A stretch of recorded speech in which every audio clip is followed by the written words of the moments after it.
तुम्हाला माहित होणार यांनी डिटेक्टिव्ह एजन्सी चालू केली नाही, बरोबर. पण यांनी डिटेक्टिव्ह एजन्सी चालू केली किंवा हे मार्केटिंग करतात, सॉरी, इन्व्हेस्टिगेशन करून देतात किंवा हे कोर्टमध्ये काही लिगली पुरावे वगैरे सादर करून देऊ शकतात, फॉरेन्सिक करून देऊ शकतात. पण जगाला कसं माहित की हा व्यक्ती काम करून देतोय किंवा आपली मदत हाच करू शकतो, हे लोकांना कसं काय माहित? त्याला काहीतरी ट्रॅकरचे पाहिजे, काहीतरी टेक्निक पाहिजे. तुम्ही जर फक्त स्वतःला डिटेक्टिव्ह म्हणता आणि कोणालाच माहित नाही तुम्ही डिटेक्टिव्ह आहे, बरोबर, तर मग तुम्हाला काम कसं येणार?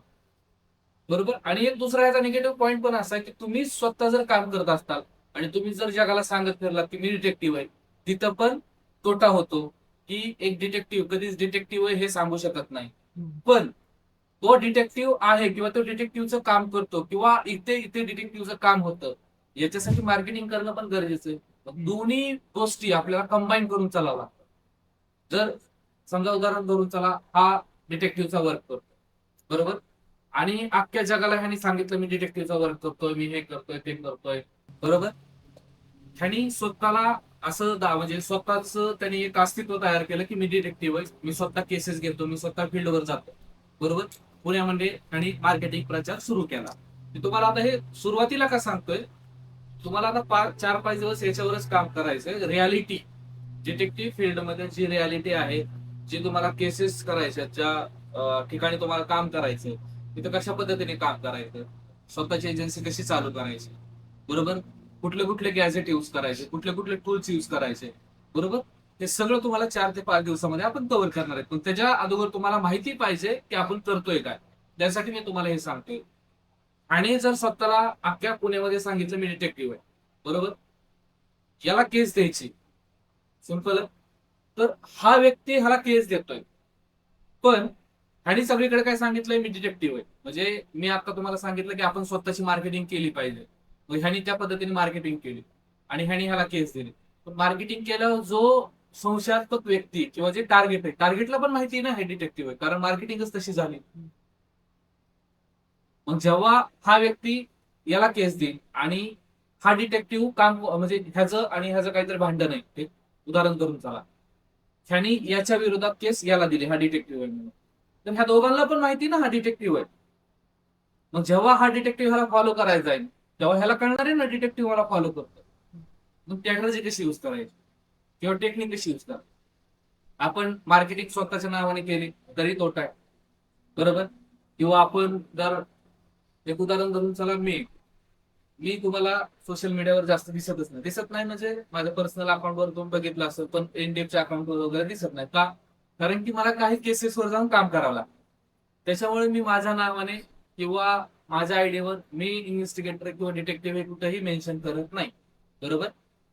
जर कोणाला केस द्यायची असेल तर ते माझ्याशी येऊन डिस्कस करतात, मीटिंग करतात. लोकांना माहिती की एनडीएफ मध्ये असा असा एक व्यक्ती, तो कोण व्यक्ती तो माहिती, बरोबर. ते येऊन मला केस देतात, मी स्वतः केसवर काम करतो, माझी टीम केसवर काम करते. आणि जे सोशल मीडियावर जे चेहरे दिसतात, मार्केटिंग मध्ये जे चेहरे दिसतात ते वेगळे, बरोबर.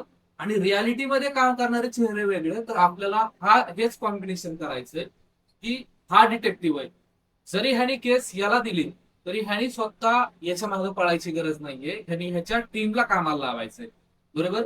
मग आपल्याला काय करायचंय, तर एक स्ट्रॅटर्जी युज करून हा जरी क्लायंट असला, ह्यानी जरी ह्याला केस दिली ह्याच्या विरोधात, तर ह्यानी स्वतः फक्त मॅनेजमेंट करायचं आणि यांनी पळवायचं कोणाला, त्या दुसऱ्या व्यक्तीला पळवायचं की जा याला फॉलो कर, अशा अशा मला एवढंच, बरोबर.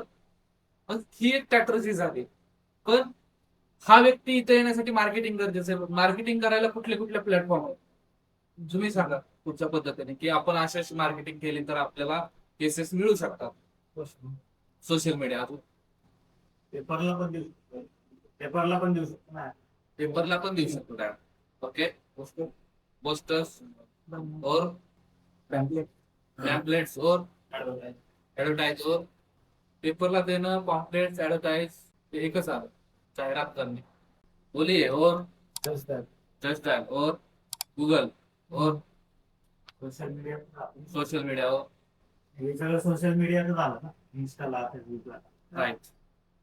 मार्केटिंग, उसमें हर तरह की मार्केटिंग आती है, अलग अलग तरह की, मतलब कि आप गूगल पर ऐड करो, जस्ट डायल पे करो, सुलेखा पे करो, इंडिया मार्ट पे करो, गूगल पे करो, एसईओ करो, वेबसाइट निकालो, बराबर, पोस्टर निकालो, रिक्शा के पीछे लगाओ, तो जो करना है करो, वो मार्केटिंग में आ गया। लेकिन सबसे ज्यादा जो असर होता है वो किस चीज का होता है? अगर आपको ज्यादा केसेस आते तो माउथ पब्लिक माउथ पब्लिसिटी और रिजल्ट रिजल्ट रिजल्ट, राइट। और अगर मैं एनडीएफ का आपको बताऊं, तो एनडीएफ का समझो कि 10 केसेस आता है एक दिन में, उदाहरण के लिए बोलूं तो 5 केसेस रेफरेंस से आ रहा है कि हमने, मतलब हमारे किसी रिश्तेदार ने या किसी और बंदे ने आपसे काम किया था और आपने उसको अच्छे से काम करके दिया था, तो उन्होंने ही मुझे आपका रेफरेंस दिया था। तो उसी के लिए, मतलब उसी जैसा, मतलब उस जैसा ही मेरा एक काम है, तो वो आप मुझे करके दो। तो 10 में से 5 केसेस इस तरीके से आते हैं। और 3-4 केसेस गूगल, जस्ट डायल वगैरह यहाँ से आते हैं। और 1-2 केसेस जो हम इंडिविजुअली मार्केटिंग करते हैं, मतलब कि इंस्टाग्राम पे रील डालना या मतलब एड बूस्ट करना, बराबर। तो इससे 1-2 केसेस आते हैं। और 3 केसेस कहाँ से आते हैं? जो हम, मतलब एसईओ वगैरह रहता है गूगल प्लेटफॉर्म, या ऑलरेडी हमारा एसईओ सेटअप हो चुका है गूगल पे, मतलब कोई गूगल पे जाएगा, नियर मी डिटेक्टिव सर्च करेगा तो वहां पर एनडीएफ का नाम आता है।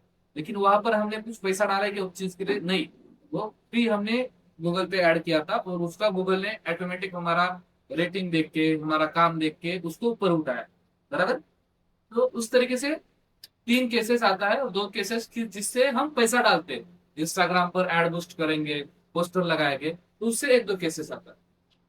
लेकिन वो जो 1-2 केसेस है, मतलब जो हम पैसा वगैरह बूस्ट करते हैं और जो गूगल से आता है, ये जो 5 केस है, ये 5 केसेस के ऊपर अगर हम अच्छे से काम करें, तो आगे वाले मतलब आगे आने वाले जो केसेस है वो 2 गुना हो जाते हैं रेफरेंस, क्योंकि ये 5 का रिजल्ट हम अगर अच्छे से देते तो आगे हमें उस 5 से कम 10, 20, 50 केसेस मिलने वाले आगे आने वाले दिनों में।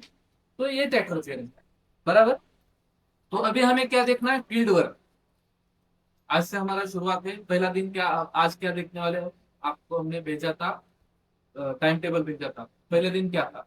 फील्ड वर्क, सिर्फ लेक्चर। कल स्पाई गैजेट्स पाए गए थे, परसों तकनीकें स्पाई गैजेट्स की तकनीकें पाइथन्स, हाँ पाइथन उसके आगे फील्ड वर्क, फिर प्रमाण पत्र और वीआईपी लेक्चर चलो ठीक है। तो आज हमें देखना है फील्ड वर्क, बराबर। लेकिन हम अभी सिस्टमेटिक देखेंगे। थोड़ा आपका जो टाइम टेबल है उसको हम उल्टा करेंगे। टाइम टेबल आपको थोड़ा दिया है वो हम चेंज करेंगे। आज हम देखेंगे फील्ड वर्क। लेकिन फील्ड वर्क से पहले कि केस किस तरीके से आता है, इसके ऊपर हम काम करेंगे आज, बराबर। सीक्वेंस देखेंगे देखेंगे मतलब समझो कि आपने पहला तो खुद का डिटेक्टिव एजेंसी चालू किया है, आप समझ लो सभी का एक एक डिटेक्टिव एजेंसी है आज, बराबर। तो आपको केस किस तरीके से आएगा इसके ऊपर हम काम करेंगे। सीक्वेंस देखेंगे। पहला देखेंगे खुद का एजेंसी या आप जॉब करेंगे, बराबर। जॉब, फ्रीलांस, जो भी होगा, एक से मतलब कोई भी किसी को खुद का एजेंसी चालू करना है, किसी को फ्रीलांस वर्क करना है, किसी को जॉब करना है, आपके दिमाग में फिट करना है कि मुझे क्या करना है, बराबर। उसके बाद समझो कि खुद का एजेंसी चालू किया, तो उसके बाद क्या आएगा? ऑफिस। फिर उसके बाद क्या आएगा? क्लाइंट। उसके बाद मैनेजमेंट आएगा, बराबर। उसके बाद क्या आएगा? मैनेजमेंट के बाद ऑफिस आ गया, क्लाइंट आ गया, मैनेजमेंट आ गया, फिर आएगा फील्ड वर्क, फिर आएगा रिपोर्ट, बराबर ना? यही सिस्टम काम करेगा ना। सबसे पहले कि आपने खुद का एजेंसी चालू किया, फिर आपने खुद का एजेंसी चालू करने के लिए क्या है? खुद का ऑफिस चाहिए, या आप कहीं पर काम कर रहे हो, या फ्रीलांस वर्क कर रहे हो, कुछ भी कर रहे हो, लेकिन किसी ऑफिस में कर रहे हो, या तो आपने खुद का ऑफिस चालू किया या इंडेप में आपने ज्वाइन किया। अगर इंडेप में भी ज्वाइन करते हो तो आपको क्लाइंट के, मतलब क्लाइंट को हैंडल करना है, बराबर। मैनेजमेंट करना है, फिर फील्ड वर्क पे काम करना है, बराबर। और फिर उसका रिपोर्ट करके क्लाइंट को सबमिट करना है, मतलब रिजल्ट देना, बराबर। तो इस टेक्निक के ऊपर हमें सिस्टमेटिक वर्क करना है, बराबर। तो शुरुआत हमारी कहाँ पर है? खुद का एजेंसी चालू कर, यहाँ से हम शुरुआत करेंगे।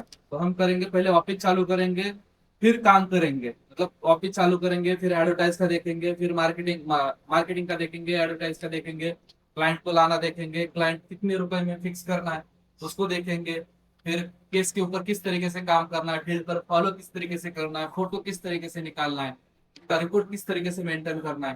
बराबर, उसका मैं एग्जांपल भी दूंगा आपको, रिपोर्ट भी दिखाऊंगा कि हम किस तरीके से क्लाइंट को रिपोर्ट वगैरह सबमिट करते हैं। तो हर चीज हम आपको प्रैक्टिकल की तरफ से मतलब प्रैक्टिकल दे देंगे। ओके। तो अभी खुद का एजेंसी चालू करना किस किस के दिमाग में है? मतलब देखो, ऐसा नहीं है कि अगर आपको लगता है कि हम खुद का एजेंसी चालू करना बोलेंगे कि सब बोलेंगे कि अरे आप हमारे पास ही काम करो, ये तो कुछ गलत केस, ऐसा कुछ नहीं है। यहाँ पर मैंने अभी तक कम से कम 15-20 से ज्यादा लोगों ने खुद का ब्रांड चालू किया यहाँ पर सी। बराबर। लेकिन सिर्फ इतना है कि हम मतलब किसी के नाम वगैरह ओपन नहीं करते। आपने शायद इंस्टाग्राम पर वगैरह पुरानी फोटोज वगैरह देखे होंगे। देखो वहां पर जो फोटो दिख रहा है ना, ये बीच वाला, तो उनका बम्बई में एजेंसी है। ओके।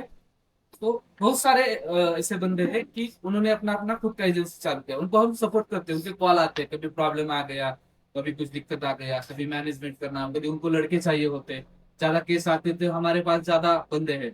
कभी मतलब कुछ दिक्कत हो जाती है, कभी कभी ऐसा भी हो जाता है कि काम ज्यादा आता है, बंदे कम होते हैं, तो हम यहाँ से उनको बंदे वगैरह भेज देते हैं एजेंट में। तो आपको दिमाग में सोचना है कि एक तो जॉब, बराबर, फ्रीलांस, या खुद का एजेंसी, बराबर। अभी इसमें एक भी है कि गवर्नमेंट, लेकिन गवर्नमेंट का क्या है, एग्जाम वगैरह दो, ये करो वो करो, और मतलब जाना 10-20 हजार लोगों में से एक आपको चांस मिल जाता। तो आप लकी हो, अगर आपका पर्सनैलिटी अच्छा है, आपके मतलब आपका पूरा सेटअप अच्छा है, तो हो सकता है कि आपको चांस मिल जाए।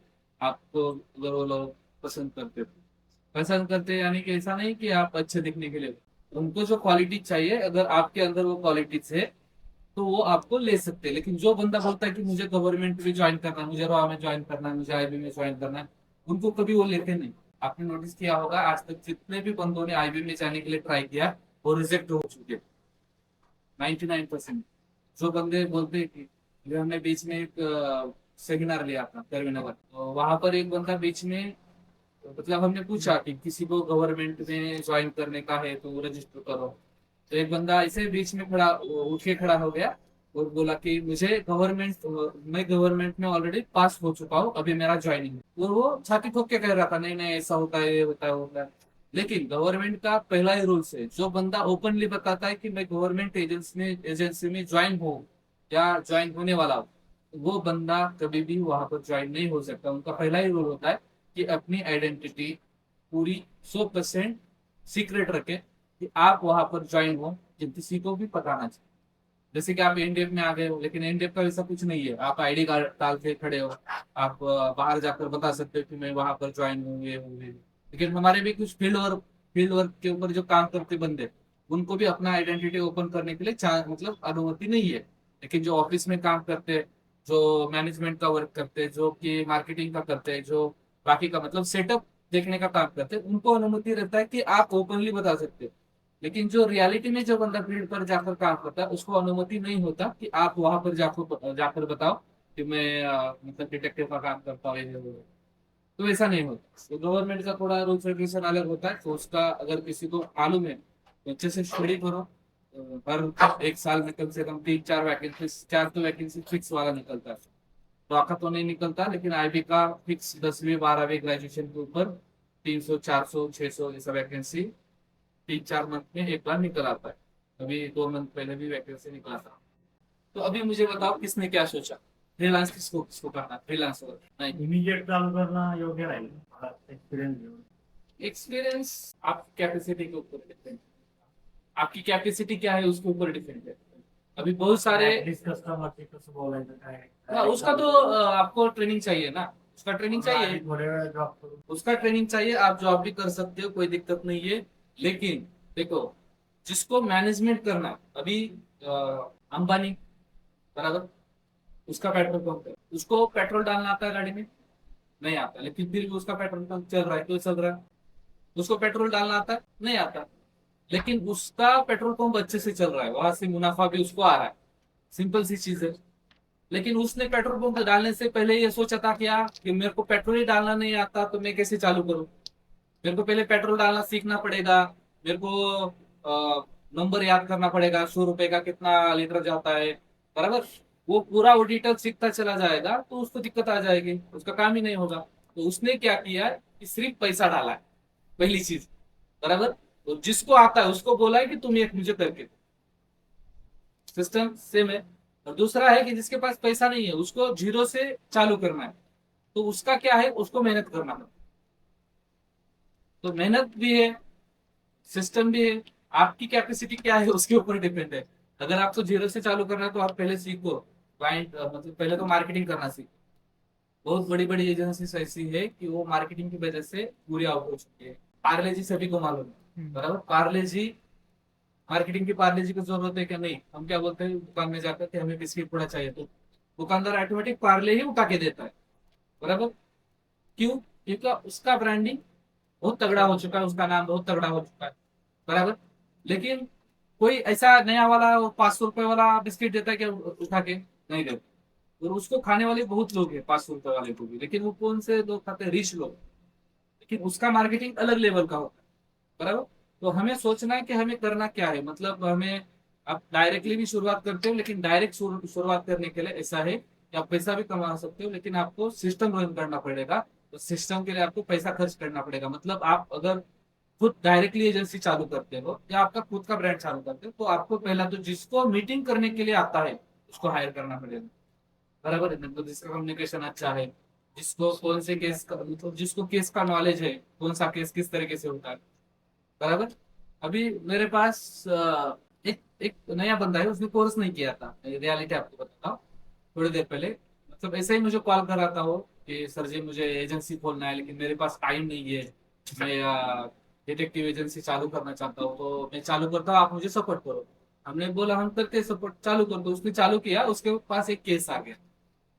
तो उसके पास केस आ गया कि एक बहुत बड़ा क्लाइंट था, बराबर। उसने सिर्फ इतना बोला, मतलब उसने गूगल पर, हमने जो उसको बताया कि गूगल पर इस तरीके से एडवर्टाइज करो, तो उसने एडवर्टाइज वगैरह कर लिया। और क्लाइंट ने एक बार उसको कॉल किया, एक नए क्लाइंट ने, क्लाइंट अच्छा था, उसको सिर्फ काम करके चाहिए था। तो उसने कॉल किया और बोला कि मेरा डेवी का केस है और मुझे मेंटेनेंस के लिए एविडेंस कलेक्ट करके चाहिए, आपका चार्जेस कितना है? तो वो इतना ही पूछा और आगे कुछ बोला नहीं, तो इसको सिर्फ चार्जेस बताना था। इस मतलब क्लाइंट ने इसका सुना ही नहीं कुछ, तो इसने भी गलती में 50,000 बोल दिया। तो क्लाइंट बोला ठीक है, आपका फोन पे नंबर भेजो, मैं डिटेल भेज देता हूँ, और मुझे डीवी के केस के लिए, डीवी का और मेंटेनेंस का केस के लिए, इसके लिए एविडेंस निकाल के दो, बराबर। अभी इस बंदे को, इसने एजेंसी तो चालू किया है लेकिन डीवी का केस और मेंटेनेंस का केस इसको मालूम ही नहीं है, तो एविडेंस क्या निकालेगा? तो मुझे कॉल किया कि सर जी पैसा तो आ गया मेरे खाते में, 50,000 रुपए आ चुका है, लेकिन उसने मुझे एक लड़की का फोटो भेजा, एक लड़के का फोटो भेजा, तो इन दोनों की मुझे एविडेंस चाहिए। और उसने सिर्फ इतना बताया कि डीवी का केस है, मेंटेनेंस का केस है, इसको मैं क्या निकाल के दूं, इसको चाहिए क्या, मुझे पता ही नहीं है। क्यों? क्योंकि उसने शॉर्टकट में क्या बताया कि मेंटेनेंस का केस है और डीवी का केस है और मुझे एविडेंस चाहिए, और पैसा तो आ गया, अभी मैं इसको निकाल के क्या दूं? मतलब फॉलो करना है, मतलब किसी को मिलता है अफेयर का डिटेल्स निकालना है, या क्या निकालना है, ये कंफ्यूज हो गया, बराबर। तो जिसको ग्राउंड लेवल पे काम करना है, बराबर, जिसको क्लाइंट के साथ मीटिंग करना है, उसको ये नॉलेज होना चाहिए कौन सा केस क्या है, क्या नहीं, बराबर। कोई आएगा और बोलेगा कि मुझे प्री मैट्रिमोनियल इन्वेस्टिगेशन का पैकेज है, आपको तो मालूम हो गया अभी प्री मैट्रिमोनियल इन्वेस्टिगेशन क्या है, लेकिन 80% लोगों को लेक्चर से पहले मालूम नहीं था कि प्री मैट्रिमोनियल इन्वेस्टिगेशन में क्या क्या निकाला जाता है। मेरे को फिक्स मालूम है, आपको अभी पता हो चुका है, लेकिन पहले 80% लोगों को यही पता नहीं था कि प्री मैट्रिमोनियल इन्वेस्टिगेशन में क्या किया जाता है। और जो रिच क्लाइंट है वो आपके साथ ऐसा नहीं करेंगे कि हमारा शादी है, हमारा बच्चा है, उसको हमें मतलब उसका शादी के लिए जिसके साथ शादी तय हो चुका है उसका हमें डिटेल निकालना है, डिटेल में ये निकालो वो निकालो, ऐसा नहीं बोलेगे आप। आपको सिर्फ बोलेगे कि प्री मैट्रिमोनियल इन्वेस्टिगेशन का केस है, आगे वाले का बायोडेटा ये है, हमें डिटेल निकाल के दो। तो आपको मालूम होना चाहिए कि प्री मैट्रिमोनियल इन्वेस्टिगेशन में क्या क्या निकाला जाता है। पहले तो निकाला जाता है उसका फैमिली बैकग्राउंड, उसका फाइनेंशियल बैकग्राउंड, उसका अफेयर का स्टेटस, उसका रिलेशन, बराबर, उसका पर्सनल एजुकेशन, सब कुछ निकाला जाता है। लेकिन आपका ट्रेनिंग ही नहीं है, कि आपको मालूम ही नहीं है कि प्री मैट्रिमोनियल इन्वेस्टिगेशन में क्या क्या किया जाता है, तो वहां पर आपको दिक्कत आ जाती है। तो उस समय पे अगर आपको एजेंसी चालू करना है, एक तो आप ऐसे बंदों को हायर करो कि जिनको ये सब कुछ नॉलेज, नहीं तो आप खुद वहां पर काम करो, एक्सपीरियंस लो और फिर चालू। दो तरीके आपको सोचना है क्या, बराबर। और अगर किसी को पहले से थोड़ा बहुत नॉलेज है वो भी कर सकता है। अभी बहुत सारे लोग ऐसे हैं कि जिनको कुछ नॉलेज नहीं है लेकिन फिर भी एजेंसी चालू किया और अच्छे से रन कर रहे हैं। मतलब हमारा पीसीएमसी का ब्रांच है, सबको मालूम है। तो वो भी बंदा नहीं आता, कोर्स पूरा हो गया और अगले ही मंथ उसने खुद का ब्रांच चालू किया है। तो सिस्टम क्या होता है वहां पर, हम क्या करते हैं कि उसको पास कोई क्लाइंट आता है तो वो क्या करता है, क्लाइंट को कॉन्फ्रेंस पर यहाँ पर ले लेता है। तो यहाँ पर जो हमारा सेल्स पर्सन जो है उसको कॉन्फ्रेंस पर लेता है और वो सिर्फ कुर्सी पर उधर बैठा रहता है। तो यहाँ का हमारा जो सेल्स पर्सन है वो उसको गाइड करता है कि किस तरीके से पेमेंट है, किस तरीके से काम होगा, ये है वो है। तो यहाँ का बंदा वहां पर जाकर ऑपरेट करता है। ऑफलाइन भी अगर केस होता है, बराबर, तो ऑफलाइन भी उसी तरीके से किया जाता है। मतलब वो बताएगा कि आज एक क्लाइंट आने वाला है, तो यहाँ से हमारा सेल्स पर्सन क्या करेगा, वहां पर जाकर मीटिंग करेगा। तो यही सिस्टम होता है। तो डायरेक्टली भी आप चालू कर सकते हो या मतलब अ, थोड़ा एक्सपीरियंस लेकर भी चालू कर सकते हो। मतलब डिपेंड है कि आप खुद, आपके खुद के ऊपर कि करना क्या है। तो आपका क्या है हाँ सर, एजेंसी खोलने हैं पर पहले एक्सपीरियंस लेना। एक्सपीरियंस? लेकिन आगे क्या करना है, जॉब करना है या मतलब एजेंसी चालू करना है या एक्सपीरियंस है? जॉब तो 90% तो पहले जॉब करेंगे, फिर अगर एक्सपीरियंस आता है तो खुद का एजेंसी चालू करेंगे। बराबर, अच्छी बात है। पहले सीखना चाहिए कि किस तरीके से हमें काम करना है, किस तरीके से हमें बोलना है, डिस्कस करना है। बराबर। तो हम शुरुआत करते हैं पहले टॉपिक से। पहले हम देखेंगे कि आपने मतलब अभी आपके दिमाग में ये सोचो आप कि आपने एक्सपीरियंस लिया है, खुद का एजेंसी चालू किया है। बराबर। क्यों? क्योंकि हम वहां से शुरुआत करेंगे कि खुद का एजेंसी चालू करना है, मार्केटिंग किस तरीके से करना है, क्लाइंट को किस तरीके से हैंडल करना है, तो सिस्टमेटिक जाएंगे। फिर केस आता है तो वो केस किस तरीके, केस के ऊपर हमें किस तरीके से काम करना है, सिस्टमेटिक करेंगे। ओके। अभी पहला तो है हमें कि ऑफिस। आपको मैंने क्या बोला है कि आप लोग समझ लो कि आपने खुद का एजेंसी चालू किया है या खुद का डिटेक्टिव एजेंसी चालू किया है। इससे पहले वर्कशॉप किसने किसने अटेंड किया? आपने किया था, मोस्टली 50% लोगों ने किया। बराबर। तो तब मैंने आपको बताया था कि खुद का एजेंसी अगर आप चालू करते हो तो कुछ रूल्स रेगुलेशन रहते हैं, क्लाइंट कैसे आपके ऊपर इंप्रेस हो जाएगा। बराबर। क्लाइंट कैसे इंप्रेस हो जाएगा, वो आपको केस क्यों देगा, आपके अंदर ऐसी क्या खूबियां है, क्या वो सेटअप देखेगा, ये सब कुछ हमने देखा। तो सबसे पहले क्या होता है कि अगर आपके ऊपर कोई ट्रस्ट रख रहा है या उसको लगता है कि मैं इनको हाथ केस दूं तो मेरे को नुकसान नहीं होगा, तो उसके लिए सबसे पहली चीज है ऑफिस। बराबर। अभी जिसने वर्कशॉप किया था वो बंदा बताओ कि ऑफिस क्यों जरूरी है खुद का एजेंसी चालू करने के? प्रेजेंटेशन प्रेजेंटेशन और मीटिंग, मीटिंग अटेंड करने के लिए, क्लायंटला ट्रस्ट आला पाहिजे. और त्या प्रायव्हेट बोलणं असतं ते एका ठिकाणी झालेलं बरं. राइट, और ऑफिस असेल तर पैसे दिल्यानंतर पुढे देऊन जायची शक्यता कमी आहे. राइट, और मतलब कि कोई भी बंदा क्या बोलेगा कि मैं अगर किसी को 1 लाख रुपए दे रहा हूँ काम करने के लिए, लेकिन किस बेस पे दे, मैं इसको 1 लाख रुपए दे रहा हूँ, इतनी डिटेक्टिव एजेंसी चालू किया लेकिन इसको ऑफिस ही नहीं है, ये बोल रहा है कि मुझे 1 लाख रुपए दो मैं आपका काम करके दूं। तो मेरे पास इसके मतलब इसके क्या क्या एविडेंस है कि अगर ये भाग जाए तो मैं इसको पकड़ू? इसका एड्रेस है मेरे पास, इसका लोकेशन नहीं है, एड्रेस नहीं है, इसके डॉक्यूमेंट नहीं है। अगर कोई बंदा हमारे पास आता है कि आप मुझे काम करके दो, मैं आपको 10,000 देता हूँ, और वो बोलेगा कि आपका आधार कार्ड दो, पैन कार्ड दो, तो आप क्या करोगे, उसका केस लोगे? नहीं लोगे। क्योंकि कभी भी डिटेक्टिव आधार कार्ड, पैन कार्ड या कोई भी डॉक्यूमेंट क्लाइंट को नहीं देता। बराबर। तो आपको क्या लगेगा, एक कुछ तो जो जाने हैं, मेरे को फंसाने के लिए आया है ये। बराबर। तो सबसे बढ़िया बात क्या है कि ऑफिस खोल लो, आगे वालों को भी ट्रस्ट आएगा कि भाई इनका खुद का ऑफिस है, भाग के क्यों जाएंगे। बराबर। अभी उदाहरण के लिए ये ऑफिस है, यहाँ पर कोई आता है तो उनको मैं बोलता हूँ कि 1 लाख रुपए आपका केस का चार्ज हो रहा है, आपको 50,000 पहले देना पड़ेगा, 50,000 केस के बाद। तो उस बंदे के दिमाग में क्या आएगा कि भाई ये बंदे भाग जाने वाले हैं क्या? नहीं, मतलब हम भाग जा सकते क्या 1-2 दिन में? नहीं जा, मतलब हम भाग के जा नहीं सकते। क्यों? क्योंकि यहाँ पर उसके 50,000 के लिए हम भाग जाए ऐसा हो ही नहीं सकता, क्योंकि हमारा कम से कम 30-40 लाख रुपए का मटेरियल ही ऑफिस में पड़ा है। तो उसके 50,000 रुपए के लिए हम 30-40 लाख रुपए का नुकसान कर सकते हैं? यहाँ पर नहीं कर सकते। तो उसके दिमाग में क्या है कि ये बंदे ट्रस्टेड है, इनका खुद का ऑफिस है, ये भाग भी जाते हैं, मतलब इन्होंने अच्छा काम भी नहीं किया, तो मैं इनके ऑफिस में जाकर इनको पूछ सकता हूँ, इनको बता सकता हूँ, या इनसे काम करवा के ले सकता हूँ, क्योंकि इनका ऑफिस है, ये हमें हर टाइम यहाँ पर मिलेंगे। लेकिन उसी में एक दूसरा बंदा है, वो भी मैं हूँ, मैं ऐसा बोलता हूँ कि सर इसका केस है, तो सर जी मैं आपको अच्छे से काम करके दूंगा, मैं आपसे कम पैसे लूंगा, बाकी के 1 लाख रुपए बोल रहे हैं, मैं 50,000 में काम करके दूंगा, सिर्फ मुझे 15,000 रुपए एडवांस दे दो, मैं एविडेंस निकाल के दूंगा, मैं फोटो निकाल के दूंगा, मैं कोर्ट में सबमिट कर दूंगा, सब कुछ कर दूंगा, दे दो। बराबर? इसके मन में आएगा कि हाँ मैं इसको 15,000 दे रहा हूँ, लेकिन इसका आइडेंटिटी क्या है मेरे पास? कौन है ये? इसका ऑफिस क्या है? इसका ब्रांड क्या है? इसका ब्रांड नेम क्या है? इसके ऊपर मैं ट्रस्ट क्यों रखूं? दिमाग में तो आएगा। तो सबसे पहली बात ऑफिस। लेकिन ऑफिस कैसा होना चाहिए? ऑफिस ऑफिस जैसा होना चाहिए। अभी आप बताओ कि ऑफिस किस तरीके से होना चाहिए? वहां पर सुविधा, setup, getup, presentation, posters, information क्या क्या होनी चाहिए? हर कोई एक एक बताओ। आपको देखो ये लिख भी लेना है, ऑफिस का पॉइंट डालो, तो ऑफिस किस तरीके से होना चाहिए उसको लिख लो। अगर किसी के पास बुक नहीं है तो मैम वो छोटा वाला है ना हमारे पास, उसको एक एक दे दो जिसको चाहिए उसको। ऑफिस किस तरीके से होना चाहिए? पहले सेटअप बताओ, ऑफिस में क्या क्या सेटअप होना चाहिए? फर्नीचर, ऑफिस में पहला सेटअप फर्नीचर। चलो ठीक है, स्टाफ, फर्नीचर, एक एक बताओ। Systematic, staff,